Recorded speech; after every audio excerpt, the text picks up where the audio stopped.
আল্লাহ পাক সূরা ইয়াসিনের ৮১ নম্বর আয়াতে বলতেছেন, যিনি মহাকাশ এবং পৃথিবী সৃষ্টি করেছেন তিনি কি তাদের অনুরূপ সৃষ্টি করতে সক্ষম নন? হ্যাঁ, অবশ্যই তিনি মহাজ্ঞানী, মহাস্রষ্টা। দেখুন, এই আল্লাহ পাক যে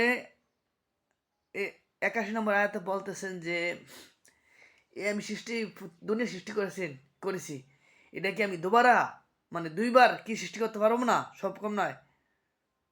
তো আমাদেরকে বলতে হবে অবশ্যই। তবে আমরা কেমনে বলবো? আমরা যদি বাংলা তর্জমা না জানি, বাংলা অর্থটা না জানি, তখন এটা উত্তরটা কেমনে দেব? এই জন্য আমাদেরকে কি করতে হবে? বাংলা তর্জমা সব কোরআন শরীফ পড়তে হবে, তাতে অনেক সওয়াব। হ্যাঁ, কোরআন শরীফ আরবি কোরআন শরীফ পড়লে সব হবে না তা কোনো কথা না, সব হবে ইনশাল্লাহ। তবে বাংলা তর্জমা সহ অর্থ সব বুঝিয়া পড়লে অনেক সব।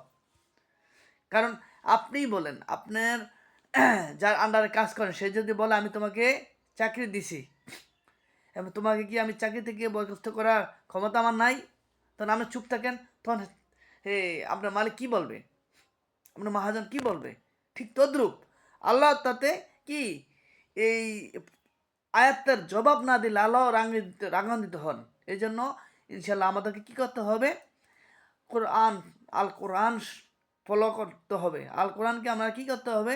বাংলা তর্জমা সব বুঝে পড়তে হবে ইনশাল্লাহ।